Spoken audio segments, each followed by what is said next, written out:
Buenos días. Agradecemos su presencia a este webinar de Universidad Levet. Está con nosotros el doctor Francisco Valadez.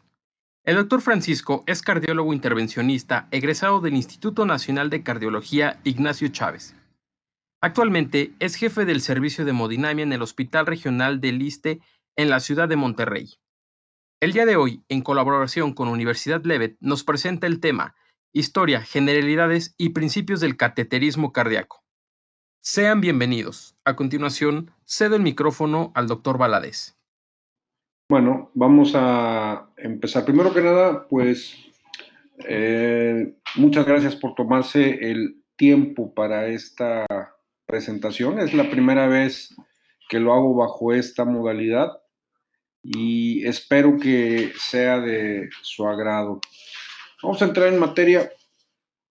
Hablar del cateterismo cardíaco implica muchos rubros y tópicos.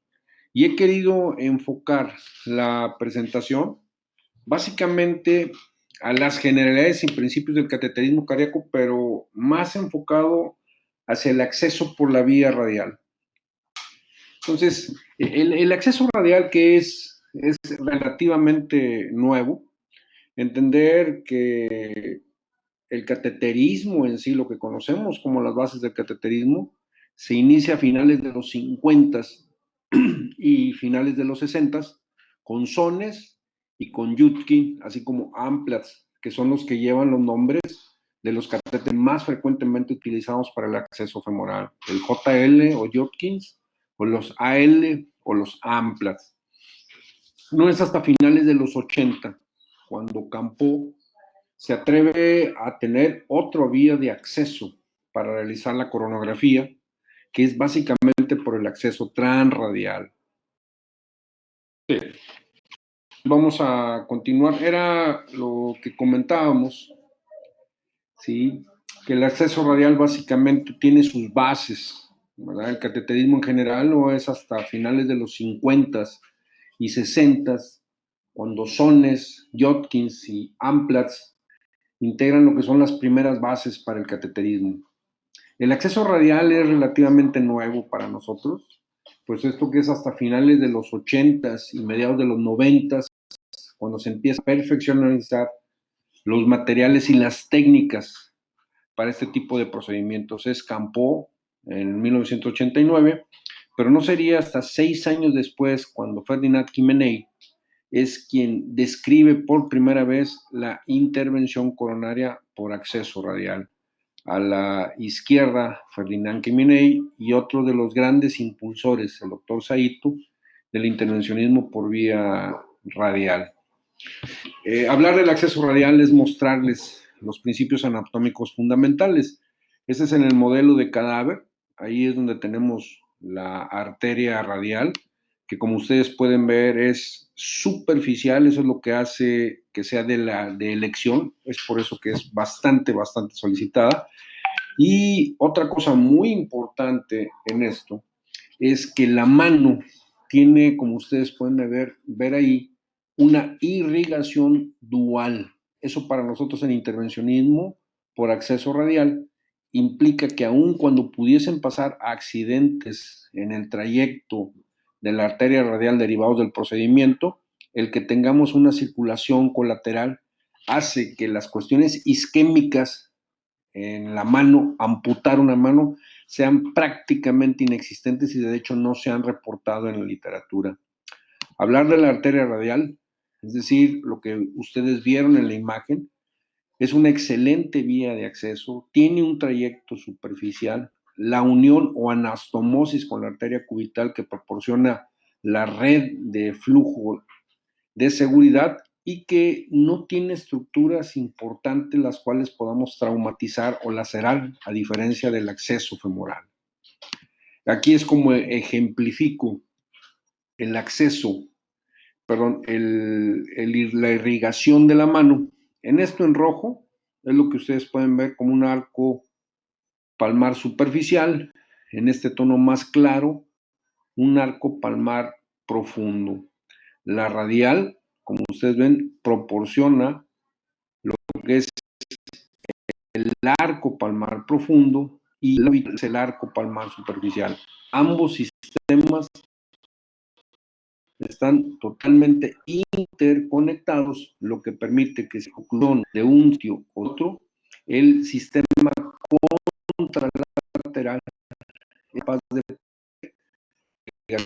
sondar. Entonces,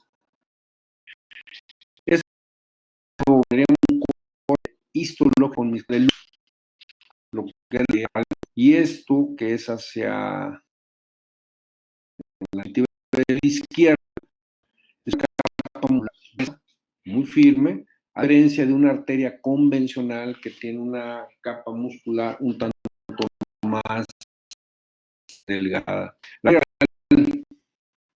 generalidad es de una capa muscular como receptores adrenérgicos alfa. Eso para entender que esta arteria es muy proclive a hacer un espasmo radial, que es la constricción absoluta y súbita de la arteria radial, lo cual puede dificultar o impedir el cateterismo radial.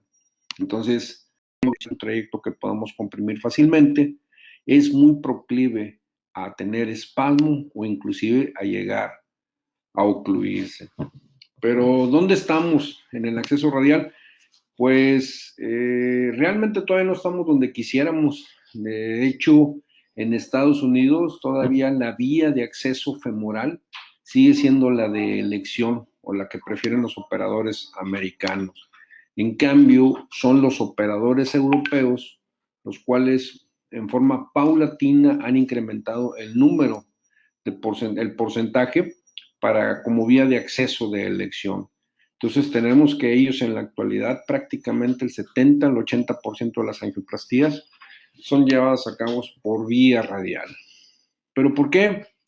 ¿Por qué una vía y no otra? ¿Por qué femoral contra radial? Pues no es uno contra otro, es simplemente es ver si ven en esta diapositiva. Primero que nada, el éxito de un procedimiento, de un acceso, ¿sí? De un acceso, dependiendo de la experiencia del operador, es prácticamente similar, como ustedes pueden ver.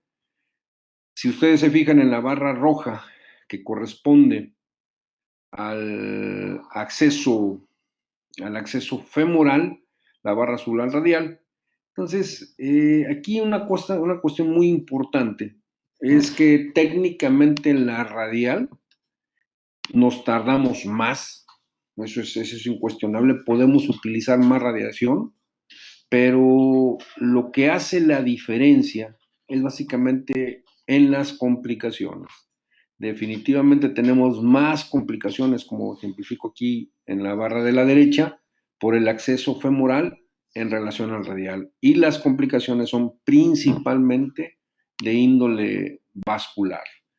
A su vez, el utilizar el acceso por la vía radial nos permite una deambulación más temprana, que eso es importantísimo para la rehabilitación del paciente, y una estancia hospitalaria recortada, lo cual puede derivar o deriva en costos, ¿verdad? A menor tiempo de hospital, menores los costos. Entonces, en esto, aparte de la rehabilitación, de la comodidad, del confort para los pacientes, pues esa es la reducción de los costos relacionados de una estancia hospitalaria menor en el acceso radial. Ahora, si bien hablar de comodidad y de costos, pues para nosotros en intervención coronaria, para los que hacemos esto prácticamente todos los días, las complicaciones que derivan de un acceso y otro son de capital importancia y eso es lo que muchas veces determina por qué elegimos un acceso y no otro. Las complicaciones por el acceso radial no son inocuas, no es un procedimiento, no hay nada riesgo cero en intervencionismo, pero podemos hablar de las más frecuentes que nos presentamos y esto es el espasmo radial. Entender que el espasmo radial es la disminución abrupta del lumen de la arteria. Esto va acompañado de dolor y muchas veces es lo suficientemente importante como para incapacitar o para impedir que el procedimiento siga adelante. De continuar adelante, este tipo de complicación puede dar lugar a que el vaso pueda lastimarse, pueda lacerarse, inclusive perforarse. Esto ocurre generalmente en un 15 a 20% de los casos en sus presentaciones leves, moderadas, y únicamente es un porcentaje muy bajo, 2%, en lo cual son tantas las molestias o es tan severo el espasmo que nos obliga a cambiar la ruta de acceso. Esto es importante comentar que va de la mano de la experiencia del operador, de tal manera que operadores fellows, masas de espasmo radial y deben de cambiar el acceso vascular con más frecuencia, operadores seniors o los que tienen grandes volúmenes de procedimientos. No me voy a meter mucho entre las consecuencias, simplemente decirles que el espasmo se presenta más frecuentemente en mujeres de talla corta, y va relacionado al tamaño de la arteria y mucho a la percepción del dolor. Es decir, los pacientes que están un poquito aprensivos o que tienen miedo antes del procedimiento son más proclives a presentar esta complicación.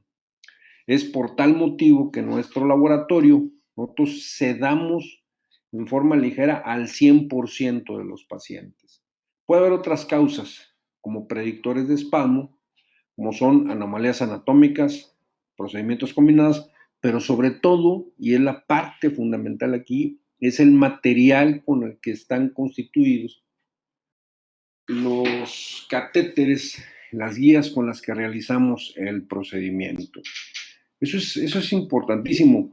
Entender que esto puede ser tan limitado que produce dolor mínimo o puede ser tan importante y difuso que nos puede hacer cambiar por completo el acceso vascular. Amén de que puede dar origen a complicaciones un tanto cuanto más serias, como son la perforación, el atrapamiento e inclusive la abulsión de la arteria radial. Es decir, que cuando extraemos un catéter que está con un espasmo severo, podemos traernos por completo a la arteria radial. Esta es una imagen para que ejemplifiquemos lo que es en sí el espasmo. Entonces, este es un antebrazo donde a la izquierda está la muñeca y a la derecha está el codo. Ahí estamos inyectando el material de contraste y podemos observar donde tengo el puntero. Bien, entonces donde tengo el puntero es donde ejemplificamos el espasmo y ese es un espasmo focal. En aquí tenemos a una arteria radial recurrente, que ya abajo tenemos el codo, acá donde está el puntero es la axila, y donde tengo el puntero es donde la arteria radial recurrente ingresa a la arteria humeral. Aquí el espasmo es de mayor longitud, de mayor severidad, y por lo tanto en ocasiones es más molesto para el paciente. Aquí en este ejemplo, son otra vez el codo donde tengo el puntero. Esto era antes de iniciar el procedimiento, es otra radial recurrente. Y esto es en sí antes de poner el movimiento del espasmo. Observen cómo hay una disminución del calibre y se aprecia, tiene una forma así como arrosareada, no es la forma lisa, nítida como tienen las arterias radiales. Aquí la cuestión es que esto, una vez que se quita el contraste, si ustedes ven, este es el catéter, esto fue lo que generó un síndrome de atrapamiento del catéter. Es decir, es tal el espasmo, la severidad y la longitud del espasmo, lo cual impide que retiremos el catéter al final del procedimiento. Estos pacientes, lo que se tiene que hacer es prácticamente anestesiarlos protegiendo la vía aérea para que la arteria radial pueda en un momento determinado relajarse y poder extraer nosotros ese catéter. Ahora bien, Pues el espasmo, si bien como dijimos es una complicación que es muy frecuente, tiene alta prevalencia y va relacionada a la curva o a la experiencia de los operadores, también va relacionada a los materiales, eso es importantísimo recordarlo, de tal forma que las características del introductor en cuanto a los materiales, el diámetro, así como también los materiales complementarios que son las guías y sobre todo las guías de intercambio, son cruciales en la presentación frecuente de este tipo o en la presentación inexistente.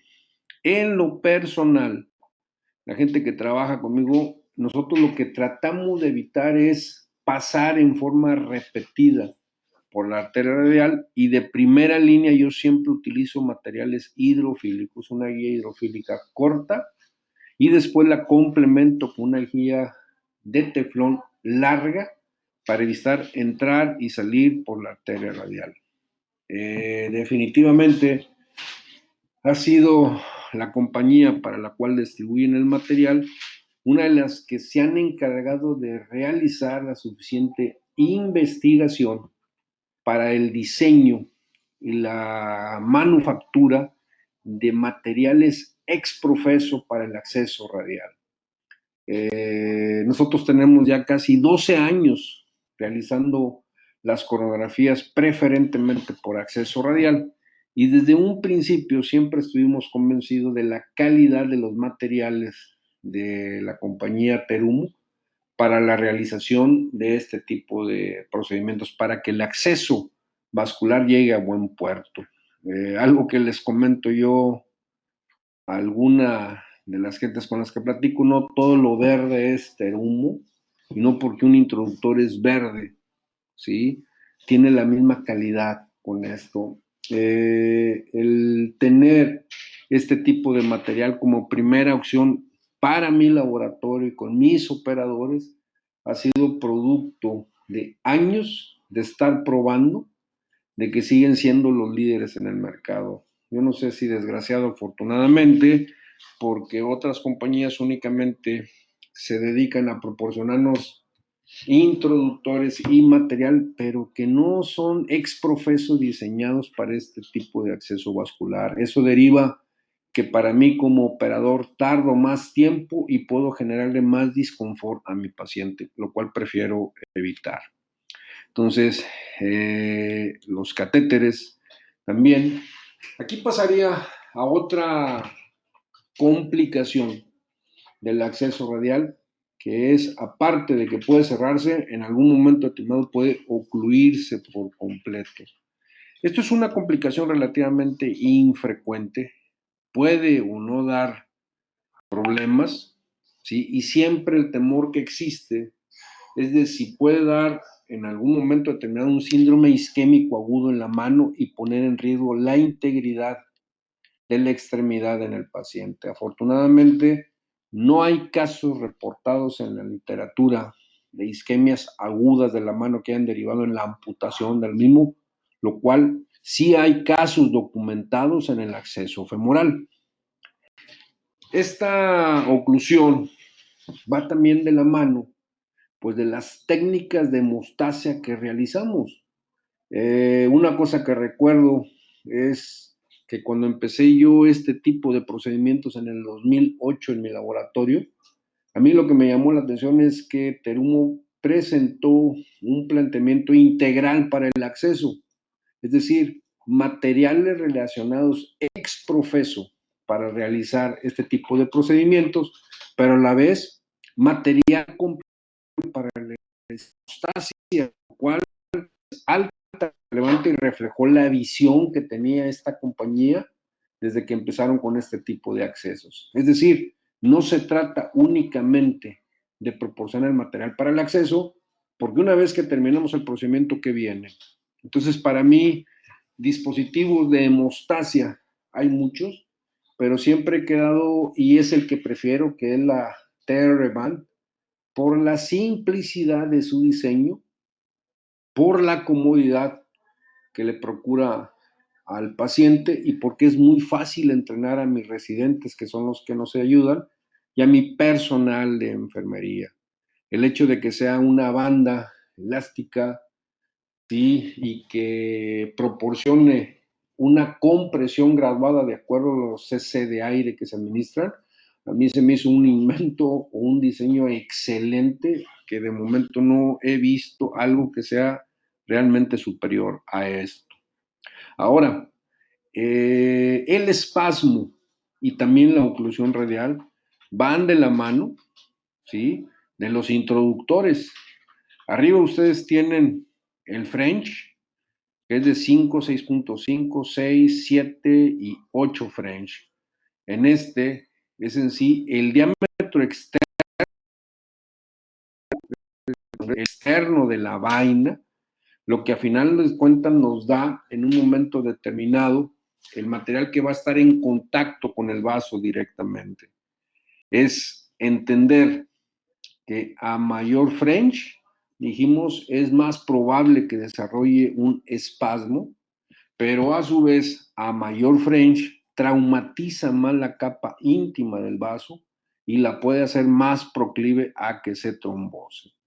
Entonces, como ustedes pueden apreciar, ¿sí? El diámetro externo en un 5 French, en un 6 que es prácticamente el que utilizamos de batalla, un 7 French que es muy poco probable que utilizamos. Las arterias radiales miden 2.5, 3 milímetros, entonces esto generalmente se asocia a mucha morbilidad, espasmo, abulsión y complicaciones de la arteria radial. Ahora, esto da pie a esa parte de salto tecnológico que ahora realizó la compañía, que realmente no está quieta, ¿verdad?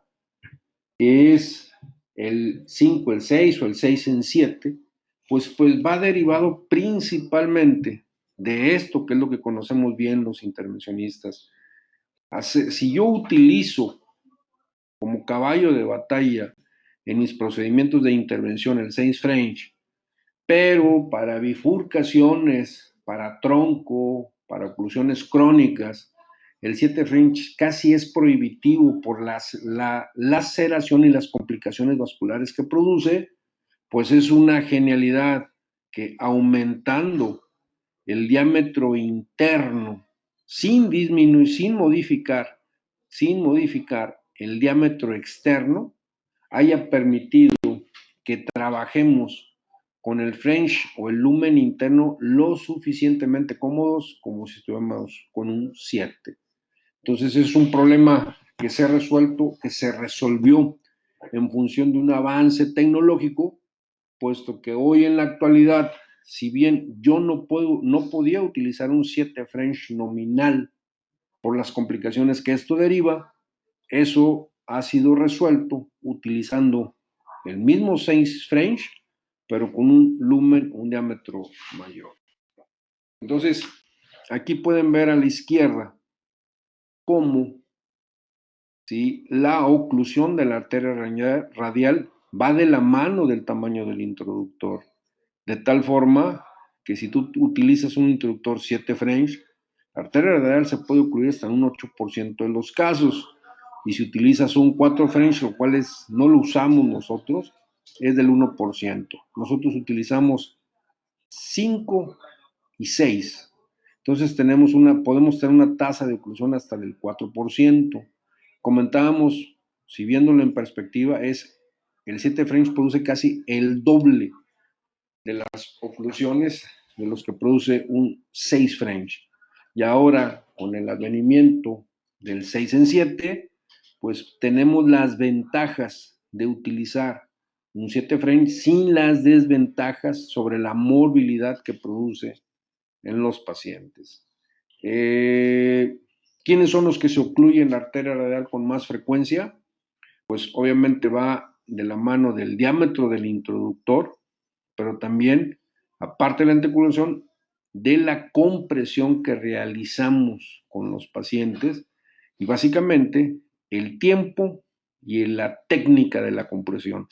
La compresión no oclusiva, que es únicamente, se trata de evitar suspender por completo el flujo sanguíneo a la mano, Eso se logra fácilmente con el diseño de la TERBAN, de tal forma que disminuyendo el número de cc de aire que le ponemos a la banda, podemos permitir que el flujo sanguíneo distal fluya sin ningún problema, evitando que en algún momento determinado existe el hematoma o la hemorragia en el sitio. Ahora, pues si buscamos prevenir, tenemos que utilizar un introductor con el menor diámetro posible, pero este menor diámetro posible también se tiene que va en función de que nosotros necesitamos el French. Para nosotros, a mayor French, mayor soporte de los materiales que utilizamos, de tal forma que si yo utilizo un 7 French tengo muchísimo soporte y sería poco probable que mi procedimiento fuera no exitoso en relación a esta variable, pero produce a la vez mayor número de complicaciones vasculares realizadas o derivadas del mismo. Como dijimos, el advenimiento del 5 al 6, del 6 en 7, es una cosa que nos facilita o nos facilitó la realización de procedimientos complejos donde el soporte es una cuestión crucial, limitando o por lo menos no incrementando las complicaciones vasculares que de ello derivan. Comentar también que necesitamos una hemostasia adecuada que se logra fácilmente con los sistemas de hemostasia hasta ahorita. De tal forma que si nosotros modificamos todos estos factores, podemos disminuir hasta la oclusión de la arteria renal hasta en un 50%. Ahora, una vez que colocamos los introductores, que deslizamos los materiales, muchas veces también depende de qué variantes anatómicas nos enfrentamos nosotros en el día a día. De tal forma que la tortuosidad es un factor clave también que nos hace en ocasiones que tengamos que elegir otro acceso. Y es donde viene de nueva cuenta el diseño de los materiales. Algo que comento yo con mis residentes y con el personal que trabajo, es que a mí no me gusta utilizar plásticos para meterlos en los vasos sanguíneos, ¿verdad? Me interesa utilizar material de tecnología aprobada que me permita a mí realizar mis procedimientos en tiempo y forma y con los menores riesgos para los pacientes. Ahora bien, estas son es otra imagen donde lo que podemos ver es esta asa, ¿sí? No es cualquier cosa. Ahí necesitamos material que pueda conformarse, que pueda rectificar esta asa, porque de la nada esto puede hacer simple y sencillamente que nuestro procedimiento sea no exitoso. Estas son una serie de variantes, que era lo que me refería. Regularmente la arteria radial termina en el pliegue del codo, ¿sí? Donde se une con la arteria humeral, pero en un porcentaje importante de los casos puede llegar a la parte más superior del humeral, inclusive hasta la axila. Podemos tener estas anatomías complicadas a nivel del antebrazo, donde estas comunicaciones hacen que sea todo un reto mantener el acceso radial como vía de elección. Esto, el salir adelante de estas variantes anatómicas, pues se logra únicamente con la excelencia en los materiales que utilizas. Una cosa que yo siempre insisto a los proveedores es que debo de tener el mejor material posible, no el que no se queda o el que no se vende. La mayor parte de las tasas de éxito que nosotros tenemos los intervencionistas van en función de que utilicemos el material que es específico para las situaciones a las cuales nos estamos enfrentando. En esta, aquí, por ejemplo, observen cómo es una radial alta, como les había comentado. Aquí en el puntor, en el puntero, estoy siguiendo la trayectoria de la arteria radial y acá en el segundo término se ve la arteria humeral.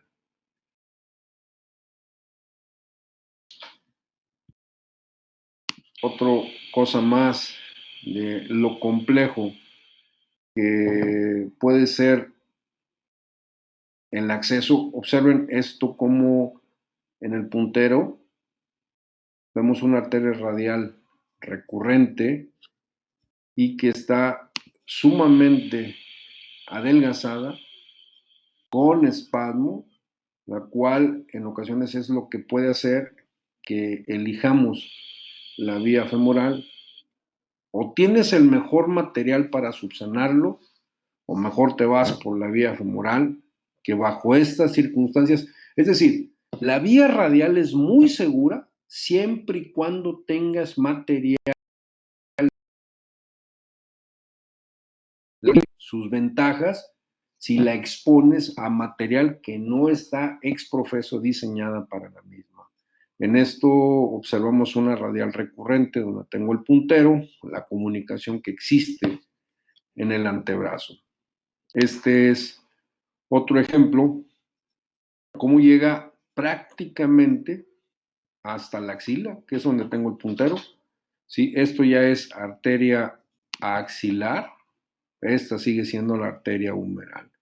Entonces, viajar por todo este trayecto con material que tiene alto coeficiente de fricción, que lastima, es molesto para el paciente y además inseguro. Ahora, subsanar, una vez que cruzamos en sí lo que es el pliegue del codo, la axila, viene otro problema que es los vasos del cuello. Y no es una cuestión menor, sobre todo cuando la edad es avanzada y son también una causa frecuente de fallo en el acceso radial. Y volvemos a lo mismo, o sea, el que podamos navegar por territorios que tienen esa complejidad, necesitamos materiales diseñados ex profeso. La tortuosidad incrementada de los vasos supraórticos hace que los estudios sean más prolongados y por lo tanto hay más radiación, más utilización de contraste, lo cual nos incrementa el número de complicaciones o la posibilidad de morbilidad con los pacientes. No se diga que podemos generar complicaciones más serias, como son la disección de las coronarias o un evento vascular cerebral. Esto es para ejemplificar lo que vemos, qué tan tortuoso es un vaso, ¿sí? Eso es a veces a lo que nos enfrentamos, sobre todo con sujetos que rebasan los 60, 70 años de edad. Así se pone, ¿sí?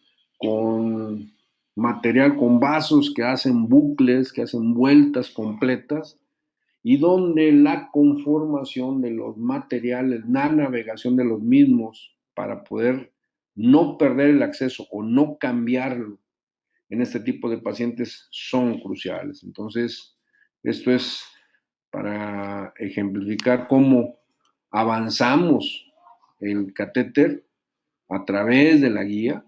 Aquí viene desde la subclavia, donde tengo el puntero, hasta llegar a la aorta, ascendente a la raíz de la aorta. Entonces esto no es sencillo si no tenemos materiales que sean totalmente diseñados o compatibles con esto. Esto es para ejemplificar que aún con el bucle es posible lograr el soporte hacia la arteria coronaria y cómo ya con rectificación podemos realizar un angiograma coronario en forma convencional. Esto es crucial y en ocasiones es lo que hace la diferencia entre el éxito con un paciente, la deambulación temprana y todas las ventajas que mencionamos al principio, a simplemente perderlo, sobre todo en pacientes que tienen infarto agudo del miocardio, que utilizamos medicamentos anticoagulantes trombolíticos que exponen más a la generación de hematomas en la región inguinal, pues esto es crucial. Entonces, ya por último, quisiera mencionarles que hay otras cuestiones en el acceso radial que no son menos importantes, si bien son infrecuentes, como es la perforación vascular. Si se generaron complicaciones que la preceden, como el espasmo vascular, Si tienes materiales que no son de la tecnología que se requieren para hacer estos estudios lo suficientemente seguros, podemos llevarlo a este tipo de complicaciones, los cuales en ocasiones en los pacientes pueden ser pues catastróficos.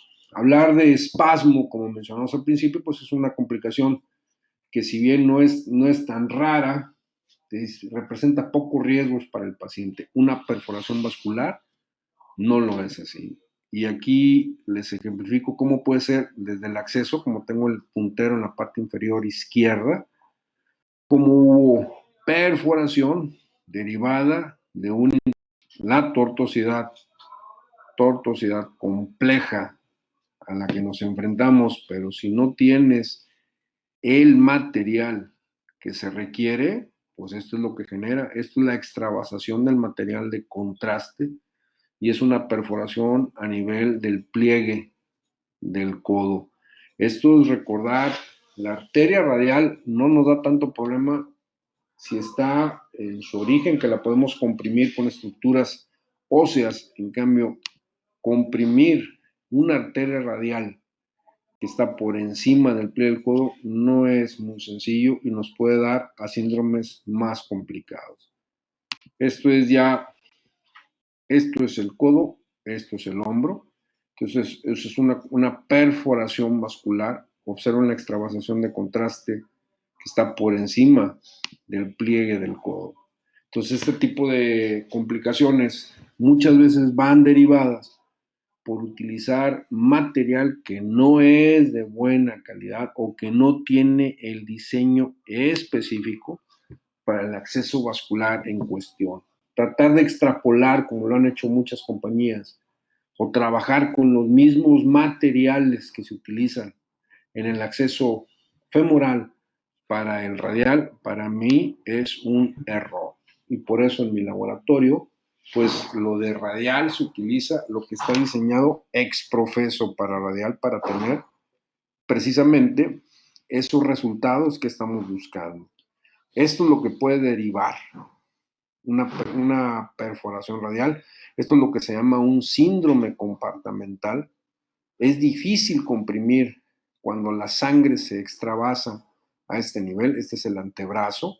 Y un síndrome compartamental, ese sí puede dar isquemia en el antebrazo y sí puede poner en riesgo la función y la permanencia. Es decir, sí se pueden amputar brazos por perforaciones de la arteria radial, no por oclusiones. Si una arteria radial se ocluye, como habíamos comentado, el riego sanguíneo dual que tiene puede solventar en forma muy importante esta complicación. Mas, sin embargo, cuando hay una perforación, puede dar síndrome de estas características, un compartimental, eso sí puede poner en riesgo la extremidad. El tratamiento generalmente es conservador, necesitamos identificación temprana y hemostasia local.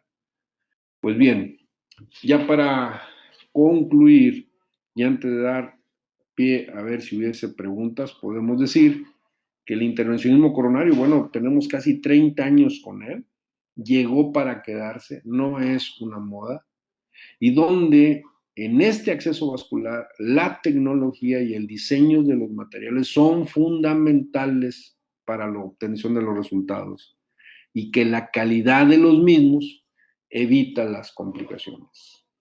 ¿Sí? Por su atención, gracias, y si hubiese alguna pregunta o algún comentario, con todo gusto. Gracias, doctor. Agradecemos su participación. Bien, vamos a dar paso a la sesión de las preguntas. Tenemos la primera pregunta, la hace Juan Chávez. Nos pregunta, ¿qué tan rápida es la recuperación del paciente con el acceso radial en comparación con acceso femoral o subclavio? Bueno, es muy rápida. De hecho, nosotros en nuestro centro,